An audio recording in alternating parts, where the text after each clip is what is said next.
Bayangkan, setiap kali berdiri dari kursi, tubuhmu terasa berat seolah menahan beban yang tidak kelihatan. Rasa sakit itu menjalar dari sendi ke seluruh badan, membuat langkah kecil pun seperti tantangan besar. Banyak orang menganggap ini sekadar lelah atau tanda usia yang bertambah. Padahal nyeri sendi dan sakit di seluruh badan bisa jadi pertanda masalah kesehatan yang lebih serius. Sendi adalah bagian penting yang menghubungkan tulang dengan tulang. Mereka memungkinkan kita bergerak, membungkuk, berjalan, hingga berdiri tegak. Ketika sendi sehat, kita hampir tidak sadar betapa luar biasanya mereka bekerja setiap hari. Namun saat sendi mulai bermasalah, rasa sakit itu bisa mengganggu seluruh kualitas hidup. Salah satu penyebab nyeri sendi yang paling sering adalah osteoartritis, kondisi degeneratif di mana tulang rawan yang melapisi sendi mulai menipis. Ketika pelindung alami ini hilang, tulang bergesekan satu sama lain, menimbulkan nyeri, kaku, dan peradangan.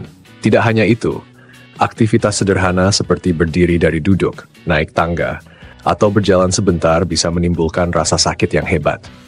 Selain osteoartritis, ada juga rheumatoid arthritis, penyakit autoimun yang menyerang sendi. Pada kondisi ini, sistem kekebalan tubuh salah mengenali jaringan sendi sebagai musuh dan mulai menyerangnya. Akibatnya, sendi menjadi meradang, bengkak, dan terasa panas.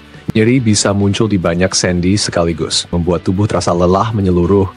Penyebab lain yang tak kalah sering adalah asam urat. Ketika kadar asam urat dalam darah terlalu tinggi, kristal-kristal kecil terbentuk di sendi. Kristal ini menusuk jaringan sekitar dan menimbulkan nyeri hebat. Rasa sakit akibat asam urat biasanya muncul tiba-tiba, sering di malam hari, dan bisa membuat seseorang sulit berdiri atau berjalan. Tidak hanya penyakit, faktor gaya hidup juga berperan besar. Kebiasaan duduk terlalu lama, kurang berolahraga, atau justru berlebihan dalam aktivitas fisik bisa memicu nyeri sendi. Berat badan berlebih juga menambah beban pada sendi, terutama lutut dan pinggul. Setiap kilogram berat badan ekstra menambah tekanan yang signifikan pada sendi-sendi ini. Selain itu, pola makan yang buruk, kurang tidur, dan stres kronis dapat memperparah nyeri sendi. Otot di sekitar sendi yang seharusnya mendukung gerakan menjadi kaku. Tubuh terasa lemah, dan rasa sakit menyebar ke seluruh badan. Tidak heran jika banyak orang yang mengeluh sendinya sakit sekaligus merasa pegal dari kepala hingga kaki. Gejala awal nyeri sendi biasanya terlihat ringan. Mungkin hanya pegal setelah aktivitas atau kaku di pagi hari. Namun seiring waktu, gejala bertambah parah. Nyeri muncul bahkan saat istirahat, sendi membengkak atau terdengar suara berderit ketika digerakkan. Pada beberapa orang, nyeri juga disertai demam, kelelahan, hingga penurunan berat badan. Merasakan sakit sendi tidak berarti harus menyerah. Ada banyak cara untuk meringankannya, baik secara alami maupun dengan bantuan medis. Olahraga ringan seperti peregangan, yoga, dan berenang dapat membantu menjaga fleksibilitas sendi. Gerakan yang lembut membuat sendi tetap aktif tanpa memberi tekanan berlebih. Mengatur pola makan juga sangat penting. Makanan yang mengandung antioksidan dan antiinflamasi seperti buah beri, sayuran hijau, kacang-kacangan, jahe, kunyit, serta ikan berlemak seperti salmon bisa membantu mengurangi peradangan di tubuh. Sebaliknya, batasi makanan tinggi gula, gorengan, dan daging olahan yang bisa memperburuk nyeri. Menjaga berat badan ideal adalah langkah penting lain. Dengan menurunkan beberapa kilogram saja, tekanan pada sendi lutut dan pinggul bisa berkurang drastis. Hal ini membuat sendi bekerja lebih ringan dan nyeri pun berkurang. Selain itu, terapi panas dan dingin bisa memberikan kelegaan sementara. Kompres hangat membantu mengendurkan otot kaku dan meningkatkan aliran darah. Sementara kompres dingin mengurangi pembengkakan dan peradangan. Menggunakan metode ini secara bergantian sering memberikan hasil yang lebih baik.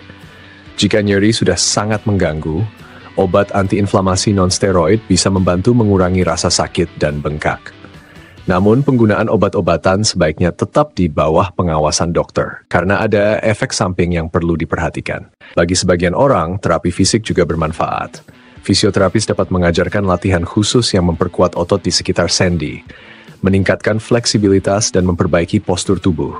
Semua ini membantu mengurangi tekanan pada sendi, sehingga rasa sakit berkurang. Namun, bila nyeri sendi disertai gejala serius seperti demam tinggi, penurunan berat badan tanpa sebab, sendi berubah bentuk, atau nyeri yang tidak berkurang dengan obat biasa, sebaiknya segera periksakan diri ke dokter. Pemeriksaan lebih lanjut dengan röntgen, tes darah, atau MRI bisa membantu menemukan penyebab pasti. Menghadapi nyeri sendi bukan hanya soal meredakan rasa sakit, tetapi juga soal menjaga kualitas hidup. Rasa sakit yang muncul saat berdiri atau berjalan bisa membuat seseorang kehilangan kemandirian, bahkan merasa terisolasi. Karena itu, langkah pencegahan sangat penting. Biasakan bergerak secara teratur, jaga pola makan sehat, kelola stres dengan baik, dan cukup tidur setiap malam.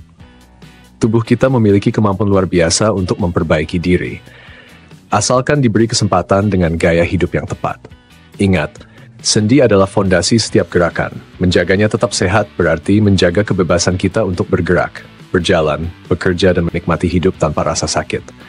Jangan tunggu sampai nyeri sendi merampas kenyamananmu. Mulailah sekarang dengan langkah kecil yang konsisten.